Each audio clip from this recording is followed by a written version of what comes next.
merci. Bonjour à tous, bonjour à toutes. Donc effectivement, je vais vous dérouler pendant une petite demi-heure une cinquantaine de slides dont les points principaux seront effectivement la réputation numérique, avec évidemment et malheureusement les bad buzz. On va parler de Google et de son nouveau formulaire de droit à l'oubli. Je vais vous donner quelques tips et astuces de professionnels pour booster votre image de marque, votre notoriété, principalement sur Google. Et enfin, on abordera la dernière problématique liée au social monitoring et aux différents outils de social monitoring disponibles qui vous permettent d'être à l'écoute de ce qui se dit sur votre marque, sur Internet en particulier. On va commencer évidemment avec la réputation numérique et les enjeux, comme je vous l'ai dit. Alors, concernant la réputation numérique, j'aime bien citer quelques personnalités importantes. Et donc, comme le disait et comme le dit Warren Buffett, il faut 20 ans pour construire une réputation et 5 minutes pour la détruire. Une autre chose aussi, tout aussi pertinente, Henry Ford disait que les deux choses les plus importantes n'apparaissent pas au bilan de son entreprise, sa réputation et ses hommes. Et enfin, dernièrement, Chris Anderson, le rédacteur en chef du magazine Wired, nous dit que votre marque n'est plus ce que vous en dites, mais ce que Google en dit. Et donc, pour introduire les problématiques de réputation numérique, qu'elles soient positives ou négatives, je vais vous faire un petit parallèle avec les réseaux sociaux. Alors, vous allez me dire pourquoi les réseaux sociaux? Parce que tout simplement, à n'en pas douter, aujourd'hui et à l'avenir, les problématiques de réputation numérique auront pour source les réseaux sociaux. Et ces problématiques et ces bad buzz trouveront dans les réseaux sociaux une formidable caisse de résonance. Donc il faut d'ores et déjà en fait bien connaître les enjeux des réseaux sociaux. En France, on sait aujourd'hui que 86% des internautes se déclarent membres d'au moins un réseau social. Donc en moyenne, on sait en France que les internautes sont inscrits sur 4,5 réseaux sociaux. Il faut savoir qu'il y a une grosse progression puisqu'en 2009, ils n'étaient inscrits en moyenne que sur 2 réseaux sociaux. Donc, ce qu'il faut savoir, c'est à peu près la segmentation des utilisateurs présents, en particulier sur Facebook, parce qu'aujourd'hui, c'est vrai que c'est le réseau social un peu leader. Donc, on sait que 86% des internautes qui ont entre 18 et 24 ans sont inscrits sur Facebook. 64% des internautes de 35 à 49 ans et 46% des internautes de 65 ans et plus. Alors les stats sur Facebook sont assez intéressantes. Sur Twitter, qui a aussi un gros pouvoir de nuisance ou un gros pouvoir de buzz positif, les chiffres sont totalement différents, avec uniquement 31% d'internautes de 18 à 24 ans, 16% pour les 35-49 et uniquement 10% pour les plus de 65 ans. Vous voyez, la répartition et la segmentation est un petit peu différente. Et on va commencer en fait par un exemple de bad buzz qu'on appelle en fait en e-réputation en fait l'effet ricochet. Alors je ne sais pas si vous vous rappelez, c'était il y a quelques années maintenant. Nadine Morano, à l'époque ministre du gouvernement, était arrivée au magasin du printemps de Nancy et avait malencontreusement en fait, je dirais, eu une petite aparté avec une des vendeuses d'une boutique de ce printemps qui était la boutique Koukaï. Et effectivement, donc la vendeuse plaisante un peu sur Nadine Morano. Nadine Morano monte un peu sur ses grands chevaux, appelle la direction du printemps, trouve que c'est un scandale, et cette vendeuse est malheureusement licenciée. Donc, licenciée pour faute grave. Et là, sur les réseaux sociaux et sur Facebook en particulier, on voit que la marque Koukaï continue, elle, à communiquer comme si de rien n'était, et donc propose sur son Facebook un petit post qui présente en fait l'application Koukaï. Et la nouvelle application Koukaï sur iPhone est maintenant disponible gratuitement. Donc on voit 39 commentaires. Une petite stat assez intéressante sur les réseaux sociaux et sur Facebook en particulier. Il faut retenir ce chiffre, c'est 89,92. 89% de vos utilisateurs ne feront absolument rien, donc ils ne seront que spectateurs de votre publication. 9% feront de l'interaction légère, donc ils cliqueront sur le bouton like, et 2% feront de l'interaction lourde, donc des commentaires. Donc quand vous voyez 39 commentaires, dites-vous que c'est uniquement 2% des internautes qui ont vu la publication. Et alors là, on voit en fait que la communauté se déchaîne sur Kukai en lui disant c'est génial cette application, est-ce qu'elle permet de virer les gens en un clic? Assez exceptionnel. Donc c'était un vrai bad buzz. Et là, malgré tout, en fait, la marque se fend d'un petit communiqué sur sa page Facebook que je vais vous lire. Donc cette page Facebook est destinée à informer les fans de la marque des bons plans, des nouveautés, des collections, des jeux concours, des coups de cœur à partager. Nous remercions par avance chacun de respecter cet espace et sa raison d'être première. Et pour toute autre demande ou commentaire, merci de nous adresser un courrier au siège Kukai. Au secours. Donc je pense là effectivement que le community manager de Kukai a rejoint la vendeuse au Pôle emploi. Et on voit là effectivement que la communauté se déchaîne encore plus. Merci cher Kukai de nous apprendre, nous communauté d'imbéciles, comment utiliser un espace Facebook. Voilà l'effet ricochet en matière de réputation numérique. A priori la marque Kukai n'avait pas fait grand chose pour déchaîner autant de commentaires négatifs. Et pourtant c'était une vraie problématique de réputation numérique. Un autre effet très connu aussi de la réputation, c'est l'effet Barbara Streisand. C'est un des premiers cas d'école en fait de réputation numérique et de problèmes de réputation numérique qui a eu lieu il y a quelques années. Donc des photographes en fait avaient pris en photo la villa de Barbara Streisand à Beverly Hills, l'avaient diffusée sur Internet, elle avait attaqué frontalement le photographe. Et malheureusement, elle a eu l'effet inverse recherché, à savoir que les photos ont été diffusées encore plus qu'ils ne l'étaient au préalable. Et alors, le dernier exemple en date d'effet Barbara Streisand, c'est une blogueuse du site leschroniquesculturelles.com qui a publié une critique un peu acerbe d'un restaurant au Cap Ferret, à côté de Bordeaux.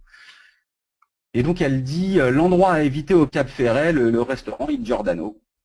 Et l'article était effectivement sur Google en 4e position sur la requête restaurant Cap Ferret. La direction du restaurant a porté plainte en référé auprès du tribunal de grande instance de Bordeaux. Et la blogueuse a été condamnée à verser 2500 €, 1500 € de dommages et intérêts et 1500 € de dépenses, de frais de justice. En fait, le tribunal avait relevé que bien que peu flatteur, l'article qui relate dans un style particulier à l'auteur relève en fait de la simple liberté d'expression. Et le tribunal avait condamné non pas le contenu de l'article, mais le titre de l'article qui présente une conclusion énivoque et qui est une manœuvre d'évitement aux nombreux followers ou à tout internaute consultant l'emplacement du nom du restaurant. Et donc ça s'est ébruité. Et maintenant, regardez sur la requête de Google, je vous ai fait une capture d'écran, quand vous tapez restaurant Il Giordano Cap Ferret, vous voyez en fait avec le référencement universel qu'on voit l'emplacement du Google Business de Il Giordano et le nombre de commentaires. C'est assez peu flatteur effectivement, puisque sur 111 notes, le restaurant obtient 1,2 de notation. Et regardez en fait même cet internaute, Jean-Baptiste Poirier, dit effet Streisand, si vous n'aviez pas voulu censurer l'avis d'un internaute lambda, aussi peu flatteur soit-il, personne ou quasiment personne n'aurait jamais entendu parler de vous. Donc voilà, c'est exactement, c'est très symptomatique de l'effet Barbara Streisand. Pour ça, Google maintenant, qui a été condamné dernièrement par la Cour européenne de justice, Google a été forcé en fait de mettre à la disposition des internautes un formulaire de suppression de résultats négatifs que vous pouvez trouver à cette adresse. Et donc ils ont reçu depuis la mise en place de ce formulaire plus de 70 000 demandes de suppression. Et Google a commencé à en effacer certains. Bon, la problématique en fait de ce formulaire, elle est toute simple. C'est d'abord, ça ne concerne quasiment que les personnes physiques, puisque l'arrêt de la Cour de justice européenne n'est pas très clair concernant les personnes morales et les entreprises. Mais surtout, en fait, la Cour n'a pas institué un droit absolu à l'oubli. Ainsi, les résultats, en fait, ne peuvent être supprimés que si les informations ne sont plus valables ou n'ont pas d'intérêt pour le public. Donc attention, c'est pas le formulaire magique qui va nettoyer éventuellement une problématique de réputation numérique. On peut passer au temps d'échange ou aux questions, si vous avez des questions. Excusez-moi, je m'étais coupé le son. Alors oui, effectivement, nous avons une question de Floriane. Vous nous avez donné des chiffres au début du webinaire par rapport donc aux personnes qui étaient présentes sur les réseaux sociaux. Vous nous avez donné des pourcentages. Floriane nous demande si ces chiffres sont à titre personnel ou professionnel, c'est-à-dire qu'ils sont présents personnellement sur les réseaux sociaux ou en tant que salarié d'une entreprise. Alors principalement là, il s'agissait de Facebook, donc évidemment on est sur une casquette B2C, on est sur une casquette de particuliers. La stat que j'ai donnée sur Facebook, elle est issue d'une étude de IFOP dont j'ai cité la source en fait, c'est l'Observatoire du numérique qui fait chaque année en fait une étude de l'impact des réseaux sociaux. D'accord. Bon, et j'ai une autre question. Donc de Véronique qui nous demande donc finalement l'effet Barbara Streisand, en fait pour l'éviter il suffit la seule chose à faire finalement ou la dernière chose à faire c'est donc de répondre juridiquement à une attaque sur les réseaux sociaux, c'est ce que vous nous conseillez. Tout à fait, on va l'aborder même un petit peu plus loin dans ce webinaire et où je vais vous donner en fait des tips et astuces pour éviter évidemment tous ces effets négatifs de réputation numérique en cas de bad buzz. Très bien. Et enfin, j'ai une autre question, une question d'Alexandre qui nous dit, donc en fait, le formulaire de droit à l'oubli Google n'est pas fait pour les entreprises, ou en tout cas pas pour l'instant.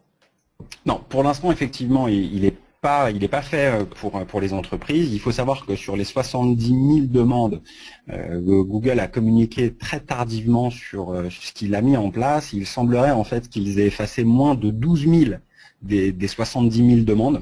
Donc ça veut dire que Google se réserve encore le droit de choisir ce qu'il supprime ou non de son index. D'accord. Et est-ce que vous pensez que cela va évoluer en ce qui concerne les entreprises ou est-ce que vous...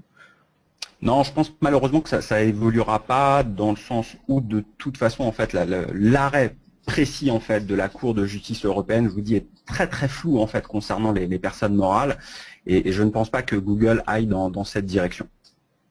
Très bien. Eh bien, écoutez, je vous propose de passer à la suite, d'autant plus qu'on a une question de Caroline qui nous demande si on va vous présenter les best practices de l'e-réputation. Eh bien, écoutez, c'est maintenant. C'est l'objectif. Voilà. Donc, on continue. Alors, je vais vous donner des tips et astuces pour booster votre image et essayer en fait d'éviter en fait de faire apparaître aux yeux des internautes un certain nombre de résultats négatifs et les meilleures pratiques. Je vous ai fait un avant-après sur un cas client. Vous voyez que j'ai encadré en rouge ici en fait les résultats négatifs qui portaient atteinte à une entreprise pour laquelle nous avons travaillé. Et je vous ai fait donc le avant-après. Et vous voyez en fait que sur la requête liée au nom de marque, on ne voit absolument plus en fait de ces petits encadrés rouges. Donc les résultats ont été totalement supprimés. Et le SERP de Google, donc SERP c'est Search Engine Result Page, la page de présentation de Google en fait est très très propre sur la requête liée au nom de marque. Comment on fait? Eh bien, il y a un certain nombre d'étapes à respecter. Premièrement, on va occuper l'espace et on va déployer en fait une technique qu'on appelle une technique de SERP Domination. L'objectif étant en fait de truster toutes les positions sur la page de résultats de Google sur une requête et sur la requête qui vous intéresse en particulier. Pour ça, eh bien, la première chose que je vous demanderai de mettre en place, c'est de mettre en place une campagne Google AdWords sur votre nom de marque. Pourquoi? Parce que Google AdWords, on sait statistiquement que ça a la capacité de récupérer à peu près 35% de volume de trafic sur une requête donnée. Donc c'est quand même plus de 3 internautes sur 10 qui vont cliquer sur le résultat positif que vous leur imposez plutôt que d'aller chercher des résultats négatifs. Et le deuxième gros avantage, c'est que vous voyez quand vous mettez en plus en fait ces petits résultats qu'on appelle des site links, eh bien en termes d'affichage sur Google en particulier, on va se retrouver en fait à pousser vers le bas des résultats négatifs que vous n'avez pas envie que les internautes voient. On va essayer de faire passer ces résultats sous ce qu'on appelle en fait la ligne de fold, la ligne de flottaison de votre navigateur, car on sait que les internautes sont plutôt feignants et peu enclins à scroller en fait jusqu'en bas de la page.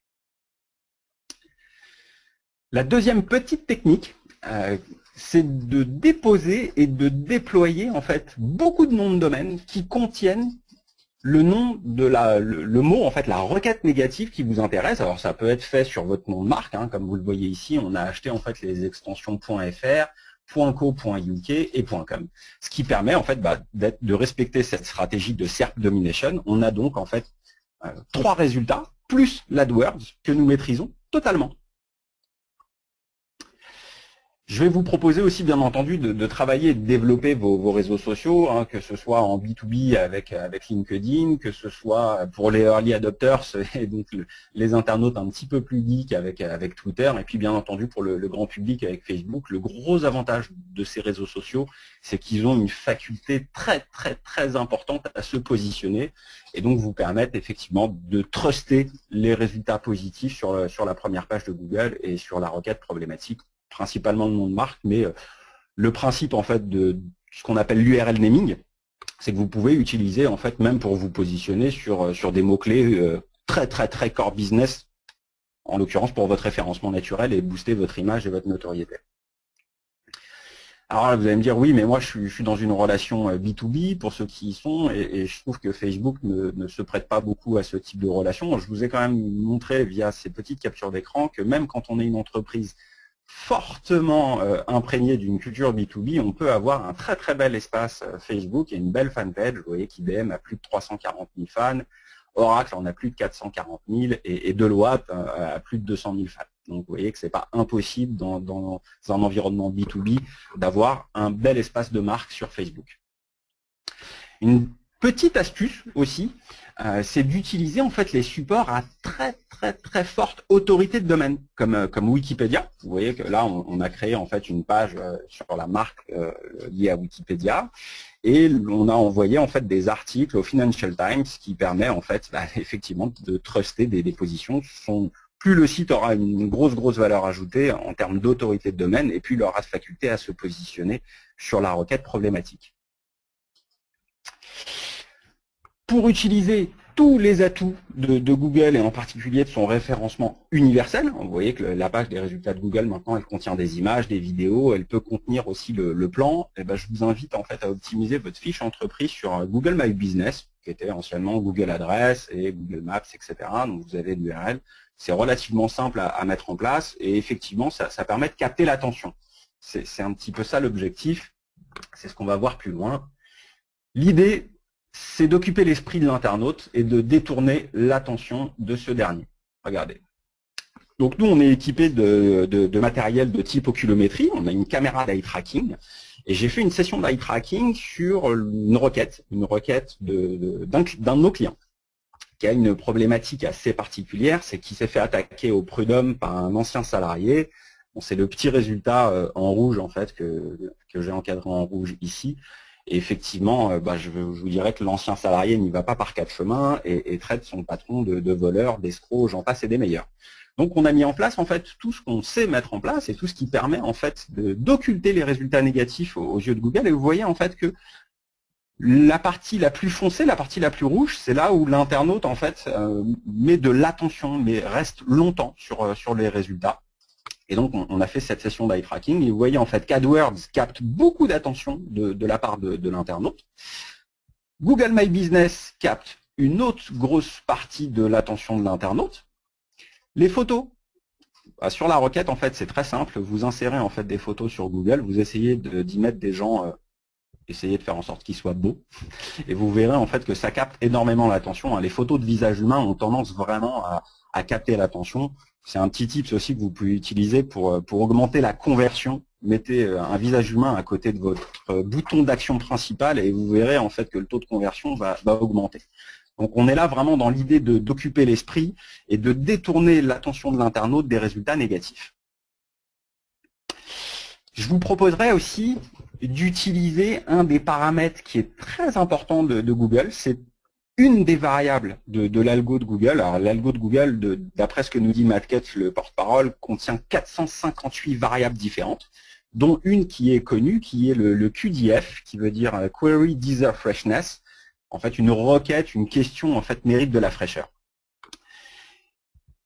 À quoi sert en fait le QDF? Il sert en fait à pas avoir des résultats gravés dans le marbre. Regardez, entre deux requêtes, sur par exemple Barack Obama en 2014, on a une actualité très fraîche. Je ne sais pas si vous avez entendu, bon, il a été dans un restaurant et il a payé la note en fait pour la famille devant laquelle il est passé. Bon, ça lui a coûté quelques centaines de dollars, mais si on n'avait pas en fait le QDF, on se retrouverait avec les résultats qu'on avait en 2004, pardon, à savoir ceux qui parlaient en fait de la première élection en fait de Barack Obama. Donc le QDF, c'est vraiment le paramètre de l'algo qui permet en fait de rafraîchir les résultats de Google. Et donc la solution que je vous propose, eh bien, c'est de publier et de publier encore pour pousser des résultats très frais qui auront tendance en fait à faire se dégager les résultats négatifs. Enfin, je dirais un des derniers tips que je vous donne, et c'est exactement pour répondre à la question de la personne tout à l'heure, la médiation. Ne censurez pas, dialoguez, et pour éviter l'effet Barbara Streisand. Là, c'est par exemple en fait pour un autre de nos clients qui avait ce résultat négatif encadré en rouge, et donc on a proposé au webmaster qui diffusait en fait cet article, non pas de le censurer, mais de lui proposer une solution alternative qui était, on t'autorise en fait à laisser l'article sur ton blog, hein, on ne veut pas du tout te censurer, par contre on aimerait bien que Google ne puisse plus voir ce résultat. Et donc on lui a fourni un petit fichier qu'on appelle un robot.txt, dans lequel en fait on disait à Google, bah, tu n'as plus le droit d'indexer en fait cette page.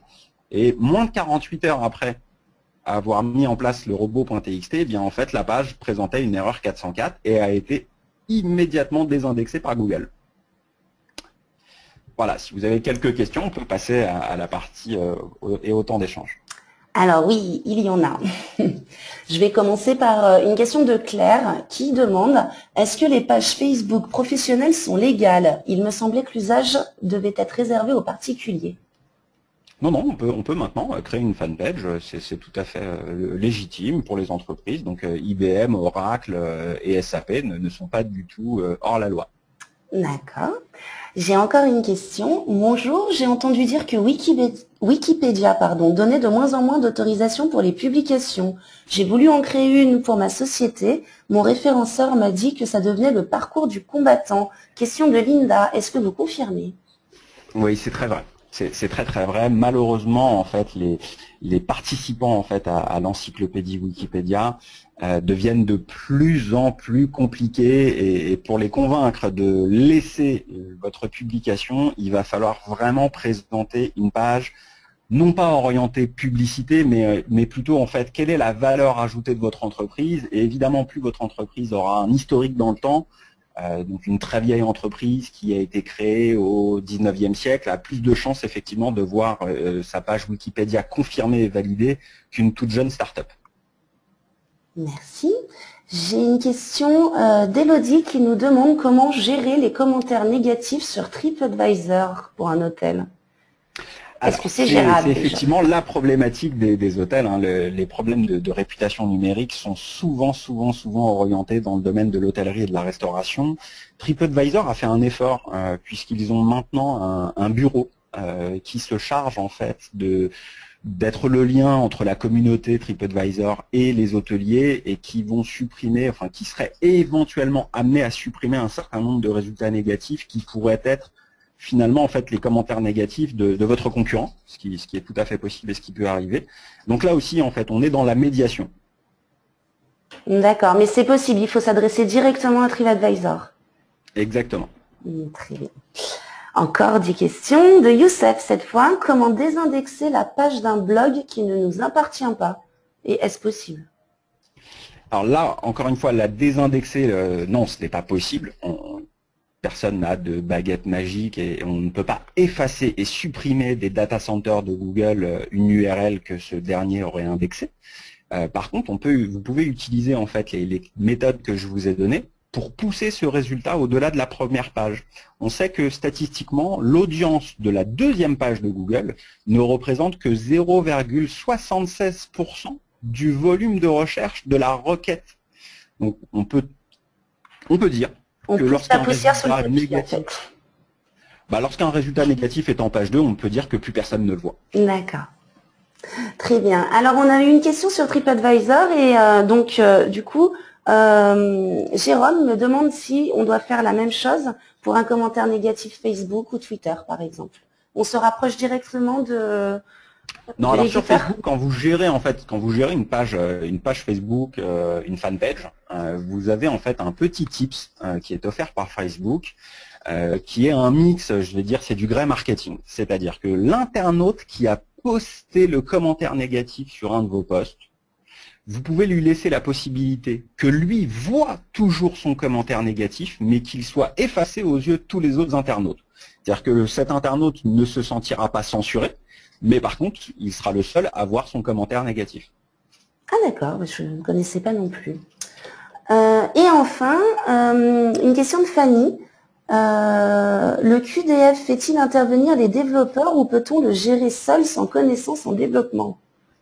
Ben justement, c'est tout l'intérêt en fait de pouvoir le gérer soi-même, et je vous invite pour ça en fait à utiliser toutes les capacités en fait du blogging et à publier des articles sur votre marque, sur vos produits, sur votre offre, et de publier encore et encore. D'accord, toujours dans l'optique de faire passer tout ça en seconde page. Exactement.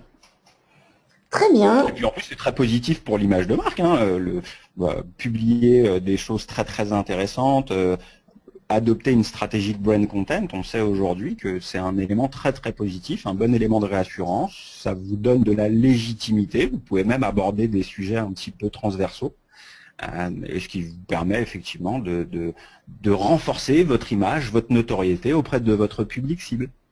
Très bien. Et enfin, dernière question avant de passer à la suite, on a beaucoup de questions. C'est par rapport à cette fameuse page de buzz négatif que vous avez transformée en erreur 404. Là, par contre, c'est plus compliqué et ça nécessite un développement, par exemple. Non, non, c'est en fait le robot.txt qui a fait son office en faisant désindexer en fait la page dans le robot.txt, en demandant à Google en fait de d'isoler l'indexation. Et bien en fait, ça a effacé le contenu, mais c'était le contenu aux yeux de Google. Donc si on allait sur le site en question, effectivement, et qu'on cherchait l'article précis qui parlait de la marque et qui était l'article négatif, on pouvait toujours le trouver sur le blog. Mais comme il était désindexé de Google, bah, effectivement, les internautes qui cliquaient sur le résultat se retrouvaient sur une page blanche. Très bien, très bien. Bah, écoutez, merci Jérôme. Je pense qu'on va pouvoir passer à la suite. Merci pour toutes ces réponses. Je vous en prie. Alors, on va passer effectivement à la dernière partie qui est la partie relative au social monitoring. L'objectif étant en fait de vous donner envie de mettre en place ce type d'outils, qui sont des outils dans lesquels vous allez pouvoir insérer des mots-clés, soit sur le nom de marque, le nom de vos dirigeants, le nom de vos produits, le nom d'une offre. L'idée étant en fait de pouvoir, je dirais, distinguer le signal du bruit et de savoir en fait ce qui se dit précisément sur vous.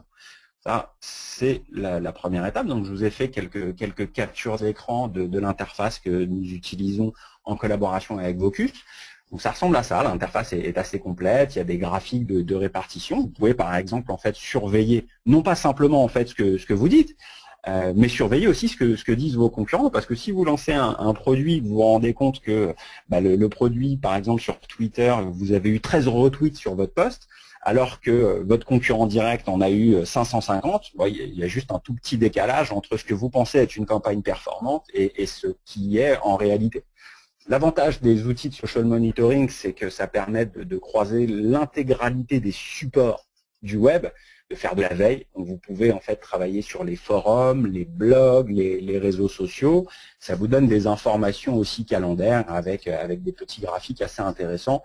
L'objectif étant de pouvoir en fait avoir un bilan trimestriel ou mensuel que vous pourriez transmettre à votre direction marketing communication sur voilà ce qui se dit de notre offre et de nos produits sur les réseaux sociaux.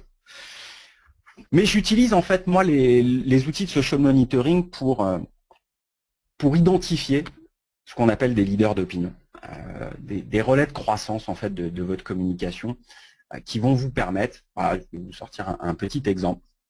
Donc vous voyez en fait là on a interrogé en fait l'outil concernant en fait la promotion du film Noé qui est sorti après l'été. Et donc, on voit ici en fait un classement par date. On peut, comme je vous l'ai dit, croiser en fait toutes les plateformes du web, donc Twitter, Facebook, YouTube, les forums, avec donc des recherches liées aux mots-clés, et identifier en fait les personnes qui finalement, et les mots-clés, les personnes qui vous ont qui sont des relais de votre communication, et ce qui vous permet d'avoir et de rentrer en contact avec ces gens-là et de pouvoir les utiliser pour développer votre image de marque, votre notoriété.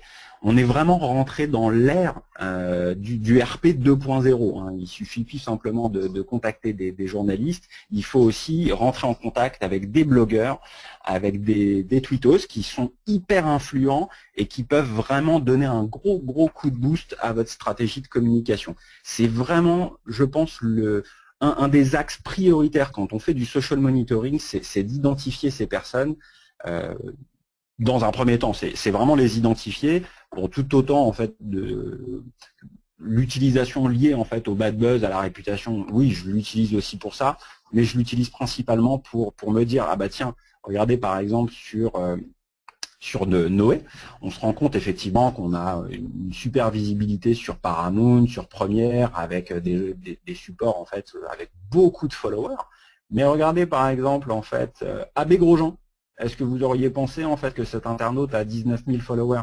Quel relais extraordinaire! Vous lui envoyez un message à Abbé Grosjean, il va le faire savoir auprès de 19 000 personnes. Regardez votre caster. Votre caster, il a 68 000 followers. C'est un excellent relais de votre communication et un super levier pour développer votre image de marque et votre notoriété. Donc, la question de l'utilisation d'un outil de social monitoring, honnêtement, elle ne se pose même pas. Et donc, vous avez aussi l'avantage dans ces outils d'avoir une... c'est fait de manière algorithmique, mais vous avez en fait la notion de tonalité des messages, et donc vous pouvez savoir en fait ce qui se dit de négatif, de neutre ou de positif sur votre nom de marque. C'est extrêmement efficace et vous avez évidemment en fait encore une fois la possibilité de le savoir sur l'ensemble des supports dits Web 2.0. Très intéressant, extrêmement pertinent. Encore une fois, c'est peut-être des budgets conséquents, mais quand vous voyez en fait l'impact et la puissance que peuvent avoir certains de ces influenceurs sur votre stratégie de communication, encore une fois, je vous invite à le mettre en place plus qu'urgemment. On va maintenant pouvoir passer à la conclusion, puisqu'on est arrivé à la fin de ce webinaire en ce qui me concerne. Et je vais vous demander en fait de retenir ces 4 points. Ces 4 éléments clés de la construction de votre identité numérique. Donc, on peut passer donc, sur la cohérence. La cohérence, c'est quoi? C'est qu'en fait, l'ensemble des résultats présents sur le net doivent renvoyer une identité cohérente, sans dissonance, ni contradiction, avec tout ce que les internautes pourront trouver sur votre marque, sur Google bien entendu et sur Facebook. Finalement, en fait, votre réputation numérique et tout ce que vous diffusez doit être au service d'un seul et même message. L'épreuve, une identité numérique ne se crée pas de toutes pièces, elle se prouve. Les photographies, les articles de presse, les avis, les contributions sur les réseaux sociaux. Le monde réel reste une source de preuves pour l'internaute et malheureusement, ce dernier cherche de plus en plus en fait à faire se corréler votre réputation numérique à des preuves de votre réputation numérique. Les connexions.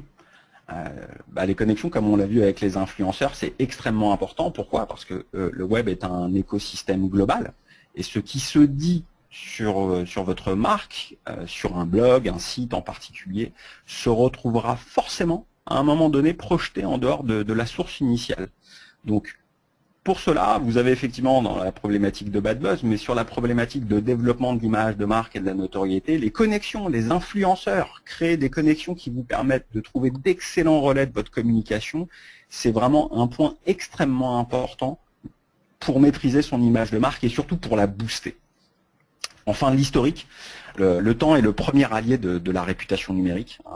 Votre identité numérique, elle se construit finalement jour après jour, au fil de vos tweets, au fil de vos publications, et elle sera agrégée à toutes les autres sources d'informations sur votre marque. Donc finalement, l'internaute trouvera de l'information sur votre passé, sur votre présent, et à vous en fait de l'engager à vous suivre dans le futur, soit via des influenceurs, via du RP 2.0, soit vous-même à mettre en place en fait une stratégie de brand content via du blogging. Hop là. Est-ce que vous avez des questions? Évidemment. Alors, j'ai une question, je vais en faire une pour 3 personnes donc, qui sont Fanny, Eva et Sébastien, qui demandent d'une part si vous pouvez leur conseiller des outils de monitoring et d'autre part s'il existe des outils gratuits. Alors, on me pose souvent cette question. Effectivement, il existe un certain nombre d'outils totalement open source. Il ne faut pas imaginer, évidemment, malheureusement, qu'avec les outils open source, on a la puissance et l'impact d'une solution payante en mode SAS. Oui, ça existe. Vous en avez par exemple un qui est parmi les plus connus et qui est le gratuit, qui est Google Adresse, qui est le Google Alert, pardon. Mais en dehors de ça, bon, je trouve que j'ai jamais été extrêmement séduit par les outils gratuits. Ils peuvent être un élément de preuve, mais il ne faut pas penser en fait qu'on va faire du social monitoring à 100% avec des outils complètement gratuits. En ce qui concerne en fait les outils payants, il y en a un certain nombre. Nous, effectivement, et c'est pour ça qu'on fait ce webinaire avec Vocus, c'est que nous utilisons leur solution. Donc, je vous conseillerais de vous rapprocher de Cindy et de ses forces de vente pour avoir un tout petit peu plus d'infos sur la solution. Il existe d'autres solutions, toujours là, plutôt américaines, qui sont extrêmement puissantes, mais aussi extrêmement chères. Donc Google est votre ami, je vous invite effectivement à googliser outils de social monitoring. Il y en a un qui est très très connu, qui s'appelle Radian 6, qui a été racheté par Salesforce, mais qui a en fait un ticket d'entrée qui se chiffre en plusieurs dizaines de milliers de dollars. Donc elle a vraiment une barrière à l'entrée, c'est fait pour des entreprises du CAC 40 qui ont vraiment beaucoup d'argent à mettre dans ce type de solution. Je pense que Vocus est un bon intermédiaire entre une solution extrêmement coûteuse et qui finalement est pas plus performante, parce que j'ai testé les deux, et pas beaucoup plus performante en termes de delta et de prix et de résultats que ce qu'on trouve avec la solution de Vocus. Merci. Alors, nous avons une question de Floriane qui nous demande, quand on fait du B2B sur un marché de niche, est-ce que c'est rentable d'investir dans le social monitoring? C'est toujours extrêmement rentable, toujours.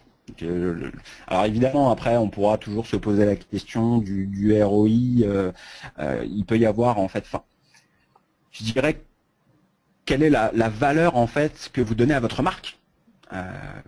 Et voilà, si vous répondez à cette question tout simple, eh bien, vous avez la réponse, oui, il faut faire du social monitoring, qu'on soit en B2B, en B2C. Premièrement, pour écouter ce qui se dit sur votre marque de très positif, de neutre ou de négatif, et surtout, encore une fois, pour avoir des leviers, hein, parce que même quand on est dans un environnement B2B très particulier, de niche, vous avez toujours en fait des gens qui vont vous aider à évangéliser votre solution, et c'est ces personnes-là qu'il faut identifier sur Internet et qui seront mieux qu'une campagne AdWords, qui seront mieux que toutes les campagnes de référencement naturel que vous pourriez acheter ou mettre en place.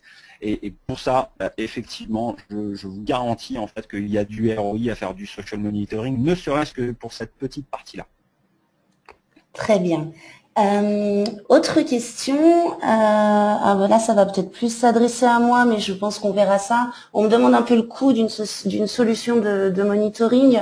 En tout cas chez Vocus, ça va être non, ça va pas être le même coût pour tout le monde. C'est pas un forfait. Ça va dépendre du nombre de retombées que vous voulez avoir. Donc effectivement, si vous êtes une grande entreprise et qu'on parle de vous de partout, c'est plutôt un bon problème. Mais effectivement, la solution sera peut-être un peu plus chère que pour justement quelqu'un qui est en marché de niche et qui va avoir beaucoup moins de retombées. Donc on me demande également, est-ce que les audits d'e-réputation, question de Véronique, proposés par les agences sont suffisants si ma direction ne veut pas investir dans un outil de social monitoring?